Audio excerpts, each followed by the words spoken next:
Welcome to Mo2. We're two coaches, both named Maureen, and we are here to support you in making life choices that support you and offer a little bit more ease and enjoyment in your life. And sometimes we bring some ideas that might sound a little bit out there, and that's what's really fun about some of our conversations. So welcome. And Maureen, you and I have been talking about some really interesting topics lately. And last time we met, we talked about the non-conforming and what that might mean. And there's a term that you sometimes use that I find really intriguing, and that is outlier on the fringe. Would you care to share a little bit about what you mean by that? And Sure. thank you. I mean, I guess by definition, an outlier is on the fringe. So maybe it's a bit redundant. But I kind of like the phrase just because it gives a visual. And I like photography, so I like visuals. And when I think of an outlier on the fringe, I think of someone who is forging new paths or thinking in new ways, or putting stuff together in a novel way.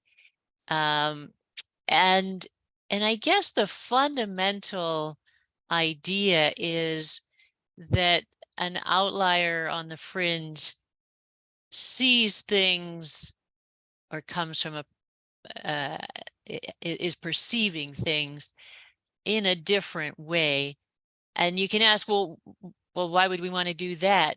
And what comes to mind is so often people are drawn to sameness, to what's similar about ourselves, and so we bond on that oftentimes, and that's often a source of connection for people, which is great.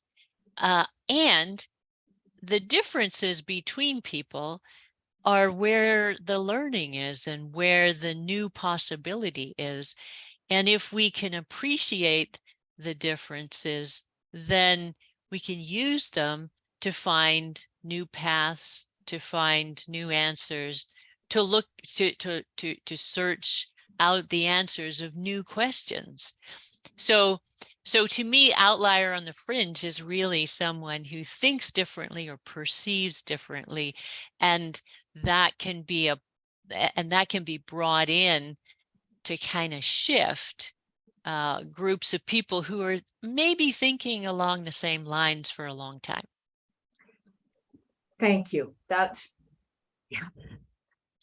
really helpful. And it is actually, it makes me think of, there's so much possibility when there's somebody who may think differently. And I also speak from a place of like that, oh my God, that person thinks differently. Like, what does it mean about me? So sometimes that taking it personal can put my defenders up. And so I don't want to hear from you because that's so, I never thought of that. And it's so different from the way I was looking at it, that somehow I believe that something to do with some deep conditioning that I have, that when you say something that's different or that I haven't thought of, that somehow it makes me think maybe I'm wrong or maybe you're wrong, and the judgment, and that there's a fear that comes up that can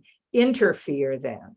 Well, and that sort of brings up the concept of the fixed mindset, right? So somebody's wrong and somebody's right, rather than the idea that, well, maybe we can both be quote unquote right in different ways.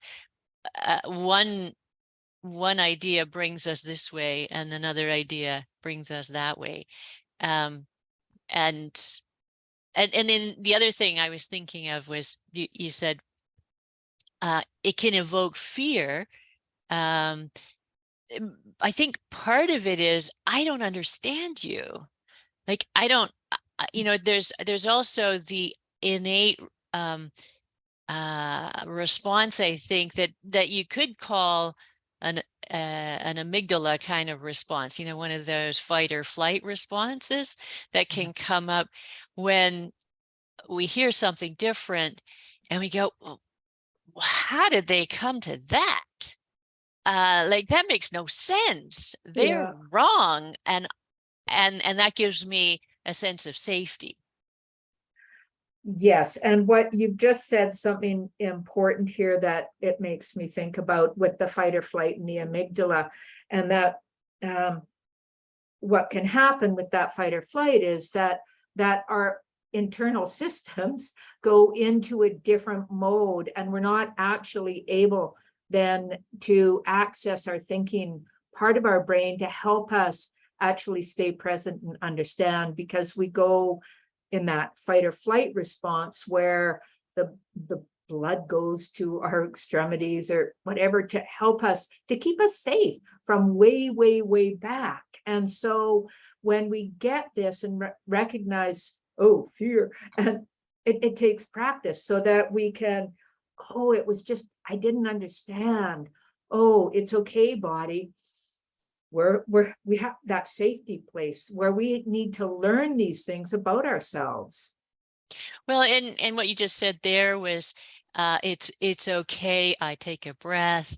I calm that part of myself down, and and then I move into a place of curiosity. And if I do that, and it becomes a knee-jerk reaction, so very natural for me to do that, then I respond differently to the outlier on the fringe and their ideas, rather than I go to judgment, which is right or wrong, and and rejection of one of the two. Yes. And that's about reaction. Mm. And so when we can take a few seconds between reaction, and when we learn we're in reaction and pause, then we can move to responding. Yeah, and it takes it takes a bit of time to unlearn the response that you might have learned and probably learned as a kid, Yeah. be it the way that you were parented or the way that it happened in the schoolyard, you know, whatever it was, or the adolescents you hung out with, which reinforced that kind of thinking process. And so it's unlearning that so that you can learn this other thing. And the first thing is recognition. So I Yeah. acknowledge I'm in this state. Now I have choice. I can move this way or I can move that way. I don't want to go into judgment. I go into curiosity. And it sounds really simple, and it is really simple. It's not to say it's easy to always get it right, right? It's a learning process. Yes. And that's so important as we are creating changes in our life, to know that it's a learning process, and there's a continuum of change and learning, and to be gentle towards ourselves in that process. And that will help us then to remain curious and open without that intense judgment that we can have on ourselves and on other people. So Yeah, and just to illustrate with a story, in yes. case that's helpful, I remember one time I was, Afghanistan's on my brain because I'm got this book coming out. Yeah. So I remember one time I was out in the talking to somebody and listening to this researcher go on and on and on. They need this, they need that, da. The science shows, and I, you know, all of that was true. that the science shows this is better than that, and this would be the best thing. But what came to my mind is, well, A, do they want that? But not only that, are they ready for that? Is that what they need right now?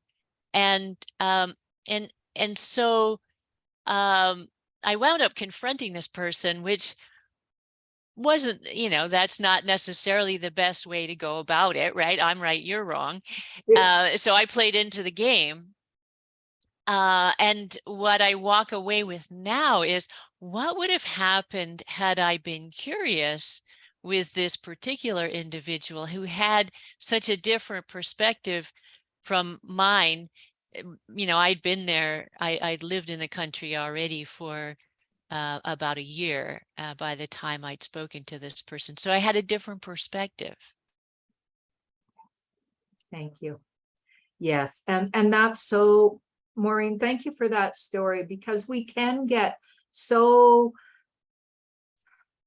stuck in what we think other people need, or what's the right way to live and to be and behave, that it's hard to look outside. So adopting a mindset of curiosity and being open to learning some different ideas, different ways, can be really helpful.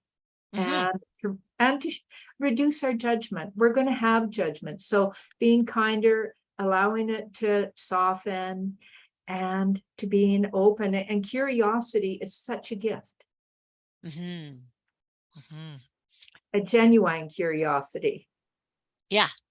And Yeah. so maybe from now until the next time we speak, if you wanted to practice with a sense of curiosity and notice when you go into judgment, and not chastising yourself, because that's judging on judgment, right? That's like double judgment squared. But if you can notice when you're moving into judgment, and then have some compassion for yourself and move to curiosity, and just see how easy or difficult it is, and when it's and it's not always going to be easy or difficult, right? There's going to be a range of experiences, because you're going to be triggered by certain things and not by others. Yeah. Fantastic. Thank you, Maureen. And thank you to our listeners for joining us. And Maureen, for people to find out more information about you, they can look at? They can go to maureenmayhew.com. And you? Caley-Verdonk.com. All right. Until next time. Take good care and be curious.